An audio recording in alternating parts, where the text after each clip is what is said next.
오늘도 하나님께서 저와 여러분에게 또 세미한 음성 들려주시기를 원합니다. 이사야서는 구약성경 39권에서 23번째 있는 성경이고요. 이사야 선지자라고 하는 사람이 BC 700년경에 활동을 하면서 기록한 책이 이사야서입니다. 겉으로는 이 이사야 선지자 시대 때 정의와 공의를 말하지만은 실상은 그 기준이 완전히 무너진 그러한 세상이었습니다. 오늘 우리가 사는 이 시대 역시 선한 말이 참 많습니다. 좋은 말이 참 많습니다. 그런데 그 말이 선한지 악한지 따지려 들려고 하지도 않습니다. 선하게 살자고 노력하는 사람이 그리 많지 않습니다. 선하다 악하다 묻지 않는 시대가 되어버리고 말았습니다. 이사야 선지자 시대 때도 그랬던 것을 볼 수 있는데 오늘 본문 18절에 보니까 거짓으로 끈을 삼아 죄악을 끌며 그랬어요. 이 말은 죄를 합리화해서 끌어올려가지고 끌고 다니는 사람들아 너희들에게 화가 미칠 것이다, 그렇게 말씀하고 있네요. 오늘날도 가만히 보면 죄를 노골적으로 등장시키지를 않습니다. 권리라는 이름으로 죄를 끌고 가기도 하고요, 인권이라는 이름으로 포장을 해서 죄악이 그럴싸하게 보이기도 합니다. 자유나 배려라고 하는 것으로 포장을 해서 죄악이 버젓이 성행하고 있는 그런 우리 사회를 부인할 수가 없습니다. 그런가 하면 차별을 해서는 안 된다고들 이야기합니다. 좋은 이야기인 것 같습니다. 차별해서는 안 된다고 하는 것을 포장해서 죄라고 하는 놈을 등장시키는 것이 오늘 우리 사회에 많이 있음을 알 수가 있네요. 바로 이러한 사람들을 가리켜서 화가 미칠 것이라고 말씀해 주고 있습니다. 그런 이야기는 18절로 끝나지 않습니다. 20절에도 보니까 나쁜 것을 좋다고 하고 좋은 것을 나쁘다고 하고 어두움을 빛이라고 하고 빛을 어두움이라고 하고 쓴 것을 달다고 하고 단 것을 쓰다고 말하는 사람들아 너희에게 재앙이 미칠 것이다, 이렇게 분명하게 경고해 주고 있습니다. 이사야 선지자 때에 이사야 선지자가 그 사회를 향해서 하셨던 외침이 왜 오늘날도 우리에게 문제가 된다는 이야기입니까? 이것이 왜 우리의 이야기냐, 그런 이야기예요. 우리 사회의 현실이기 때문입니다. 요즘 우리 사회는 차별을 없애자고 하는 이야기가 얼마나 많이 대두되고 있는지 모릅니다. 끔찍한 것은 만삭낙태법이 지금 발의되어 있습니다. 만삭낙태법이 발의되어 있단 말이에요. 심지어 지금까지 우리 사회에서 우리나라에서 있을 수 없었던, 한 번도 있지 않았던 교회를 폐쇄하자고 하는 법이 지금 상정되어 있다고 하는 것에 저도 자극을 받고 한국교회가 자극을 받고 얼마나 소리를 치는지 모릅니다. 며칠 전에는 약 4,000명이 모여서 국회 앞에서 차별금지법 반대한다고 하는, 아울러서 교회 폐쇄법을 반대한다고 하는 그런 시위를 하게 되었습니다. 그렇다고 해서 오늘 설교는 정치를 하자는 이야기는 결코 아닙니다. 누구를 공격하고 어느 당이 좋다 나쁘다 말하는 것이 아닙니다. 오늘 말씀은 신앙인으로서 신앙의 자리에서 무엇을 하고 어떻게 해야 할 것인가 하는 우리들의 자리와 우리의 할 일을 한번 찾아보자고 하는 이야기입니다. 차별이 있어서는 안 된다고 차별금지법이라고 하는 그런 법으로 포장해서 나타난 악법이 차별금지법입니다. 이 포괄적 차별금지법은 겉으로 보기에는 아주 선합니다. 좋습니다. 누구든지 그래야지라고 이야기를 합니다. 왜냐하면 차별을 해서는 안 되니까요. 누구도 상처받지 않게 하자, 차별해서 다른 사람 상처 주어서는 안 된다 하는 그런 미명하에 나타난 것입니다. 그런가 하면 조금은 다르다고 할지라도 그 다른 것을 인정하고 다양성을 인정해 주자, 차별하지 말자 하는 것입니다. 그런데 여러분, 이런 차별금지법 굳이 필요하냐? 그렇지 않다는 이야기를 제가 드리는 거예요. 왜냐하면 우리나라 헌법 제11조를 보면 금방 말씀을 드린 차별금지가 다 되어 있습니다. 차별해서는 안 된다고 하는 내용이 다 있다 그 말이에요. 이를테면 성별, 종교, 사회적 신분 등에 상관없이 정치, 경제, 사회, 문화, 생활의 모든 분야에서 차별받지 아니할 권리가 보장되어 있다고 지금 우리 헌법에도 적시되어 있습니다. 성차별이 없다고 하는데 우리 법에는 이런 법을 허용하지 않느냐? 아닙니다. 절대 성차별이 없습니다. 그런데 우리 법에는 분명하게 있습니다. 남성과 여성을 차별하지 말아야 된다. 차별해서는 안 된다 하는 그 법인데, 여러분, 우리나라 헌법에 이 남성과 여성만 인정하고 있지 다른 성은 인정하지 않고 있습니다. 이런 말씀을 드리면, 아니 목사님 뭔 다른 성이 또 있습니까? 젠더를 비롯해서 다른 성이 무려 30개, 어떤 사람은 50개가 넘는다고 이야기를 하고 있습니다. 저도 몰라요. 젠더라고 하는 거, 그 속에 성 정체성과 또 성적 취향 이런 것들이 담겨져 있어서 이것들이 문제라고 하는 이야기입니다. 이러한 시도는 벌써 작년부터 이루어졌다고 저는 생각합니다. 왜냐하면 우리나라에 보면 여성가족부가 있습니다. 여성가족부 장관이 있습니다. 그런데 작년 2025년 10월 초하룻날 여성가족부를 성평등가족부로 바꿨습니다. 성평등가족부 장관이 있습니다. 이제는 여성가족부와 성평등가족부는 다르다고 하는 것을 알아야 돼요. 여성가족부는 남성과 여성만을 인정하지만 성평등가족부는 제가 방금 말씀을 드린 20개, 30개, 더 많게는 50개의 성을 다 인정한다고 하는 것이고 그 성들을 다 평등하게 대하자고 하는 그러한 이야기입니다. 그래도 그래 50개가 되었던 100개가 되었던 평등하게 생각하자, 평등하게 여기자고 하는 것에 대해서는 여러분이 어느 정도 동의를 할 수 있으리라고 생각을 합니다만은 우리 기독교는 그것을 인정할 수 없습니다. 왜? 하나님은 아담 창조하셨고 하와만 창조하셨습니다. 아담과 하와, 남성과 여성만 창조했다는 이야기입니다. 그런데 어떻게 50개의 성이 있을 수 있겠느냐? 우리나라는 작년 10월 초 하룻날 이런 성평등의 가족부가 생기게 되었어요. 이게 문제라 그 말이에요. 그래서 그 모든 성은 차별하지 말아야 된다 그런 이야기입니다. 아까 말씀을 드린 또 하나의 성의 대표적인 것이 젠더예요. 젠더라고 하는 것은 무엇이냐 하면 단순하게 남성이다, 여성이다 이것 외에 사회에서 만들어낸 성, 문화 때문에 생겨난 성, 여러분 알잖아요. 사회에서 생겨난 성, 문화 때문에 생겨난 그러한 성, 남성, 여성 외에 또 다른 그러한 성이 생겨났다 그런 이야기예요. 이러한 성들도 동일하게 존엄을 받아야 되고 동일하게 권리를 주어야 되고 동일한 기회를 주어야 한다 하는 것이 이 성평등 가족부가 하는 이야기입니다. 그런데 문제는 어디에 있느냐? 이 성평등 가족부의 그 문제성은 동성애를 염두에 두고 있습니다. 젠더를 염두에 두고 있습니다. 근친상간을 염두에 두고 있습니다. 죄송합니다. 입으로 꺼내기가 부끄럽습니다만 짐승과의 성교까지도 인정할 수 있는 그 법이 그 속에 담겨져 있다고 하는 것이 문제입니다. 그러면 성 전체성이 무엇입니까? 오늘은 젠더와 이것만 가르쳐 드리려고 합니다. 성 정체성은 내가 여자라고 하면 그때부터 여자인 거예요.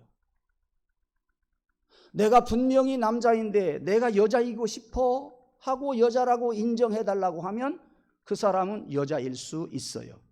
그러니까 태어날 때의 성과 내가 느끼는 성이 다르다고 할 때에 지금 내가 느끼는 성을 가지고 살아갈 수 있다는 이야기예요.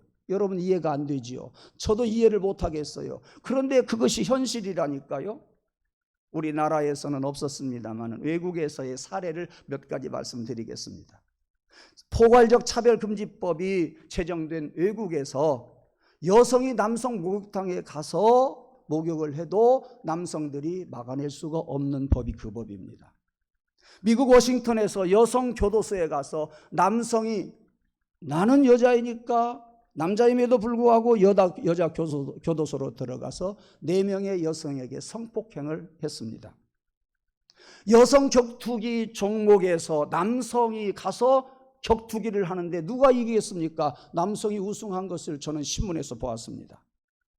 남성 수영 선수가 여성 수영 선수들하고 같이 경기를 하면 내가 여자야 라고 한 남자가 가서 여성들하고 수영하면 남자가 우승하지요. 그런 세상이 되어간다 그 말이에요.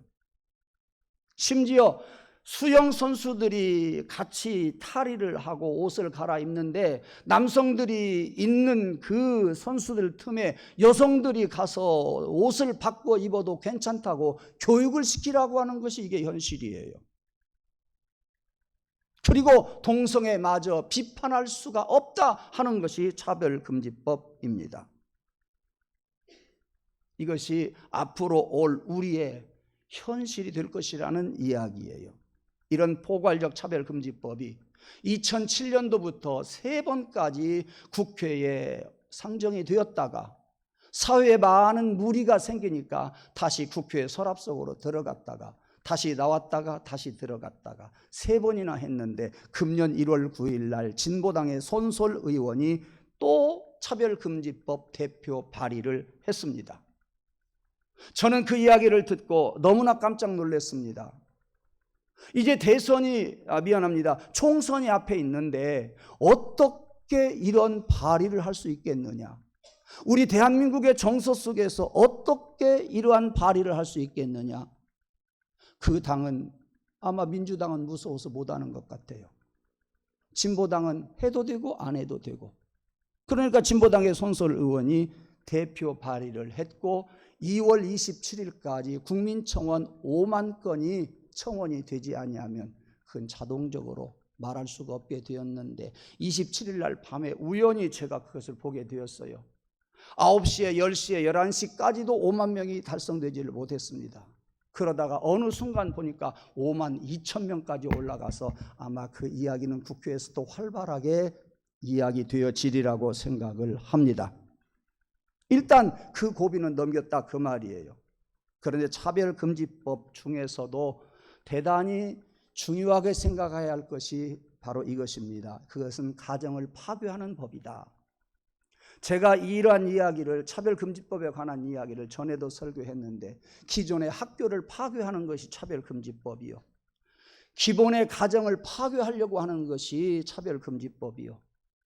교회를 파괴시키려고 하는 것이 차별금지법이다. 여러분 그것만은 분명히 아십시오. 그 대표적인 것 하나 가정을 파괴하는 법이라고 하는 것을 이렇게 설명해 드립니다. 여러분 가정은 하나님께서 아담을 창조하시고 하와를 창조하시면서 하신 말씀이 뭐라고 그랬습니까? 보시기에 심히 좋았다 그랬어요. 빛을 창조하시고 자연을 창조하시고 모든 것을 창조하시고 5째 날까지 창조하신 다음에 보시기에 좋았다 그랬는데 아담과 하와를 창조하시고는 심히 좋았다 그랬어요. 그리고 아담과 하와에게 결혼을 시키고 같이 살라고 하면서 이 땅에 맨 먼저 제도를 하나님이 주셨는데 그 제도가 뭐냐? 가정이라고 하는 제도입니다. 그러므로 여러분은 가족을 여러분들이 소중히 여길 수 있기를 바랍니다. 가정을 여러분들이 잘 관리하고 소중히 여길 수 있어야 합니다. 예. 하나님께서 맨 처음 세우신 제도가 뭐라고요? 가정이라고 하는 제도라니까요. 그 가정은요 아담과 하와만 살도록 했어요. 남성과 여성만 살도록 했다 그 말이에요. 젠더가 들어와서는 안 된다 그 말이에요. 성 정체성 같은 것이 있어서는 안 된다 그 말씀이에요. 그러므로 보시기에 좋은 아담, 보시기에 심히 좋은 하와, 보시기에 좋은 가정, 복된 가정의 제도를 하나님이 사람들에게 만들어 주셨습니다.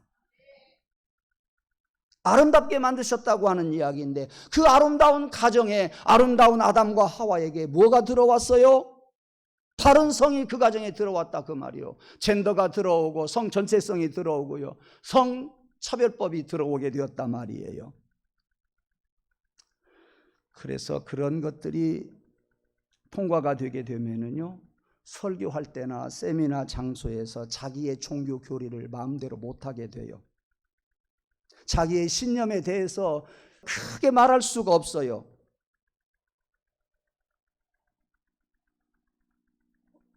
다만 할 수 있는 것은 여러분들의 교리, 여러분들의 여러분의 신념 속으로만 갖고 있어라. 거기까지밖에 못해요. 우리의 교리나 우리의 신앙이나 우리의 신념 그냥 속으로만 담고 있지 말로 꺼내면 안 된다.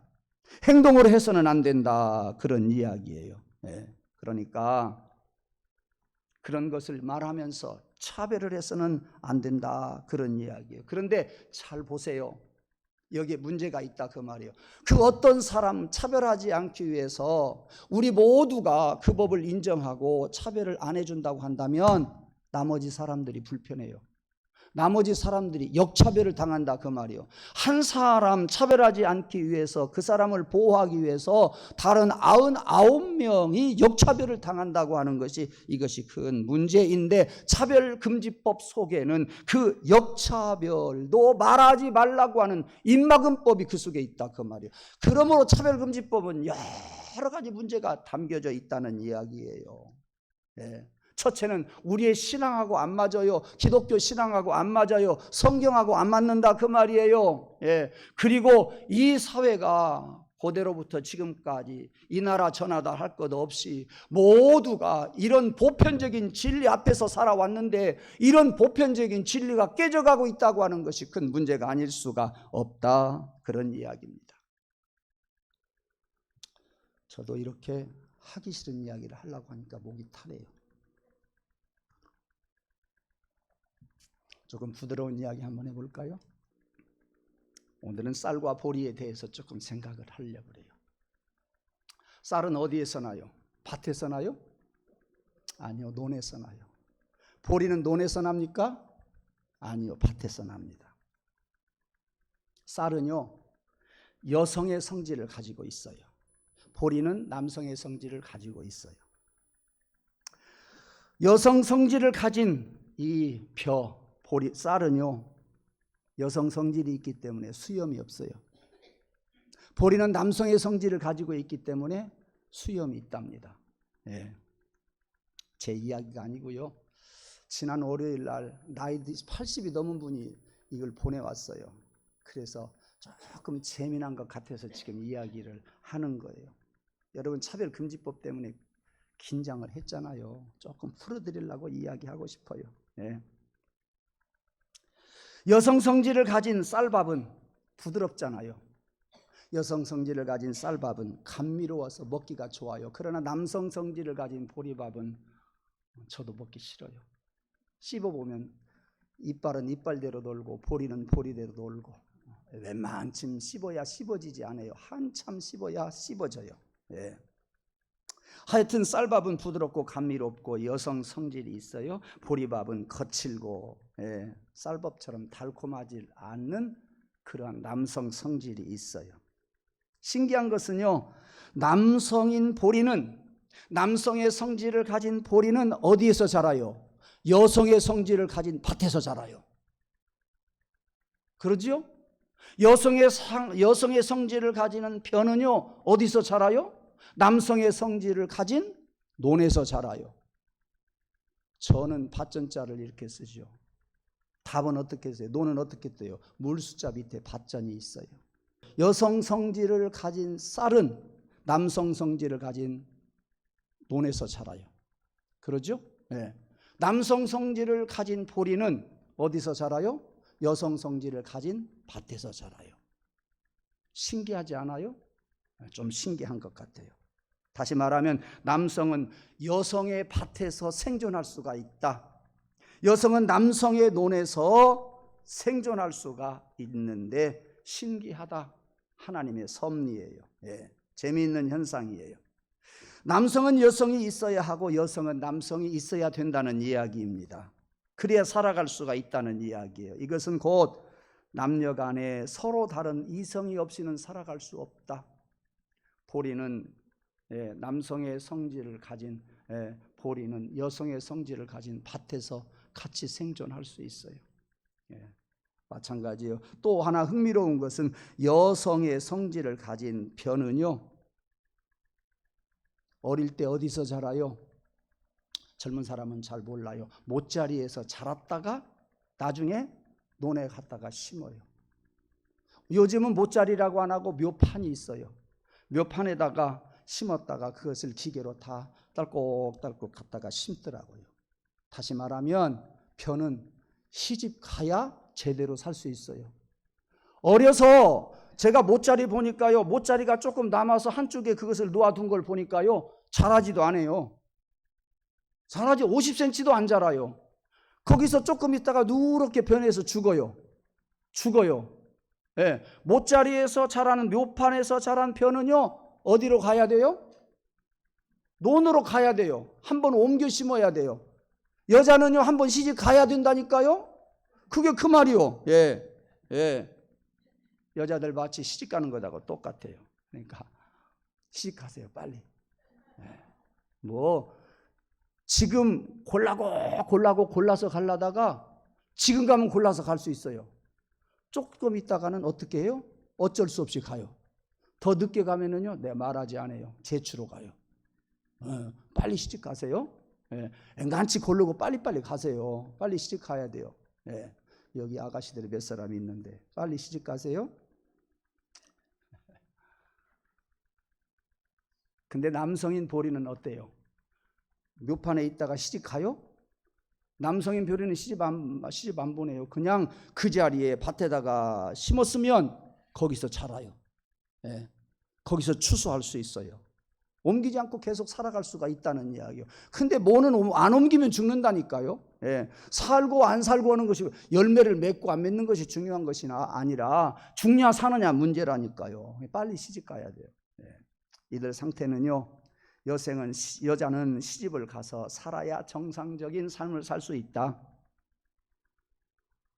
그리고 여자 구실도 할 수 있다. 남성은요, 성장한 그곳에서 싹이 나서 자라가지고 열매를 맺을 수 있다.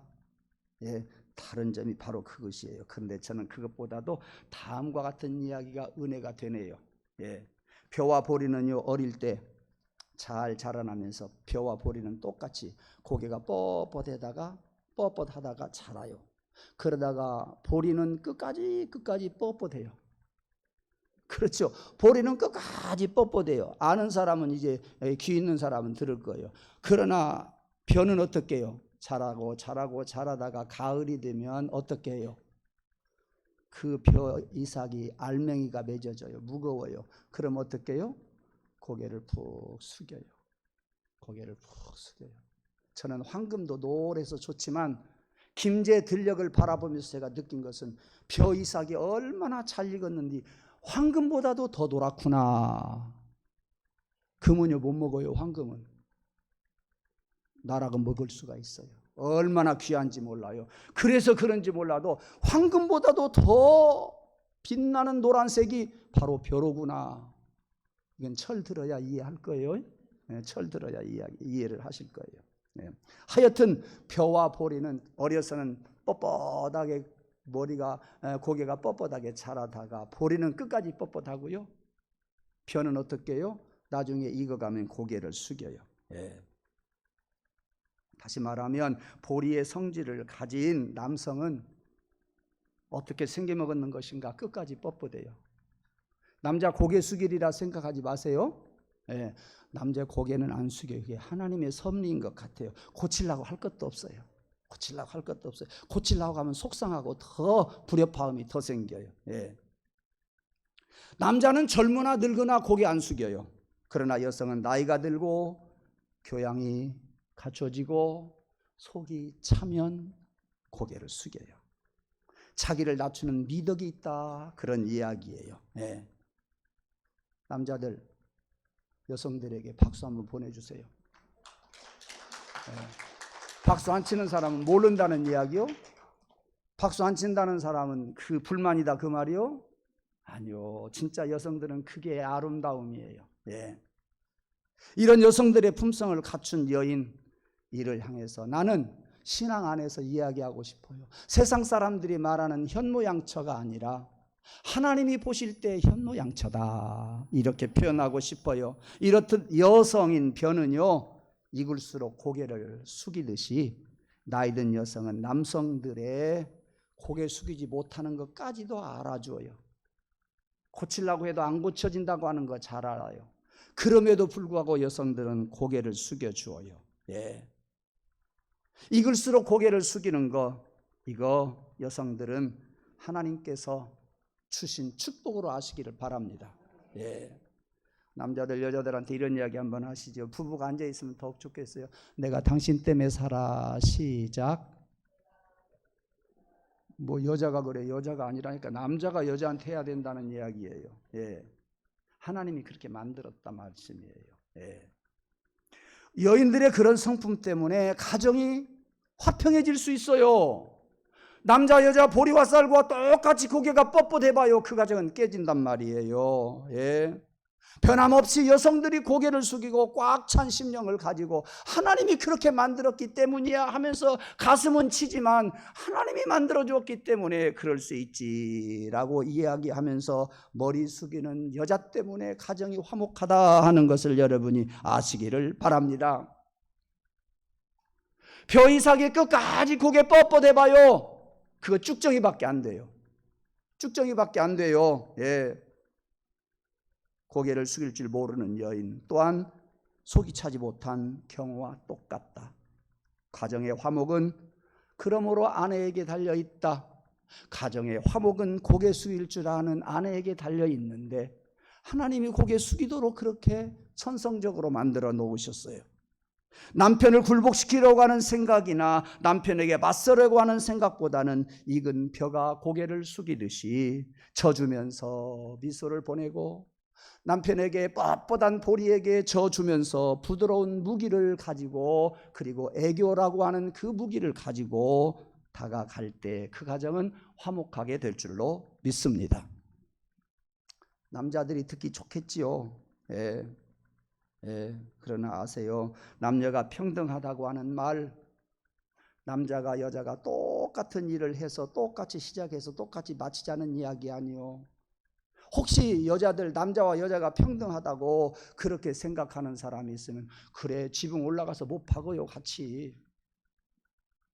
무슨 이야기냐면 남녀가 평등하다고 하는 이야기는 남자의 자리가 있고 여자의 자리가 있다는 이야기요. 남자의 역할이 있고 여자의 역할이 있다 그 말이요. 여자는 아기를 낳아요. 그리고 남자는 아기를 만들어요.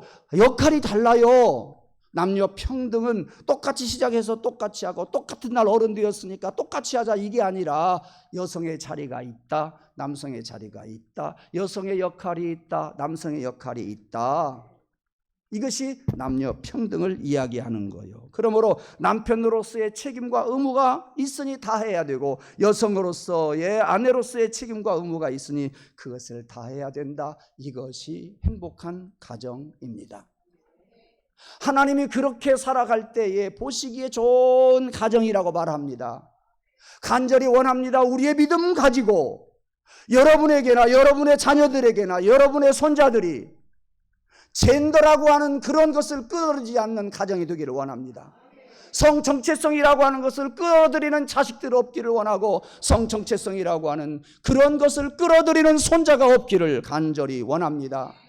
이 포괄적 차별금지법에 대해서 오늘 제가 드리는 말씀은 누군가가 미워하고 어느 당이 미워서 드리는 이야기가 아닙니다. 다음 세대에 이렇게 제가 드린 말씀을, 진리의 말씀을 내 자식이 전수할 수 있도록 해주어야 되지 않겠냐. 내 자식이 손자들에게 우리 가정이 복되도록, 하나님 보시기에 계속해서 복되도록 자유롭게 이야기할 수 있도록 전수해 주어야 되지 않겠냐 하는 이야기예요. 여러분들에게 젠더라든지 여러분의 가정에 성정체성이란지 성지향성이 들어오지 않기를 주님의 이름으로 축원합니다. 그러기 위해서 저와 여러분이 하나님이 만들어주신 여성과 남성과 그리고 가정을 잘 유지해가는 우리 주의 마음 성도들 되기를 주님의 이름으로 축복합니다. 기도하겠습니다. 하나님, 남성과 여성을 창조하시고 보시기에 심히 아름답다고 하시면서 가정 제도를 허락하신 하나님, 오늘에 이르도록 그 가정들이 많은 손상도 있었지만 지금과 같은 손상이 있을 때는 역사 이래로 없었던 것 같습니다. 두 성 외에 양성 외에 수많은 성들이 있다고 합니다. 젠더, 거기에서 파생된 성 전체성, 이런 것들이 오늘날 가정을 흔들고 있고 오늘날 이 사회를 흔들고 있고 오늘날 학교를 흔들고 있습니다. 기존 사회를, 기존 대한민국을 흔들고 있습니다. 하나님이 원하옵나니 이러한 악법들을 제거하여 주시옵소서. 이러한 악법들이 대한민국에 뿌리내리지 않도록 도와주시기를 간절히 원합니다. 그러기 위해서 우리 대한민국의 교회가 이 일에 앞장설 수 있도록 도와주시고 우리 주의 마음 성도들 가정이 믿음으로 잘 다져져서 젠더가 들어오지 않고 여자 사위가 들어오지 않고 남자 며느리가 들어오지 않고 오로지 하나님 보시기에 아름다운 우리 성도들 가정 되게 하시고 가문이 되게 하시고 한국교회가 되게 하여 주시고 한국교회가 대한민국의 이 어지러움을 막아내는 교회 되게 하여 주시옵소서. 예수님 이름으로 기도 올리옵나이다. 아멘.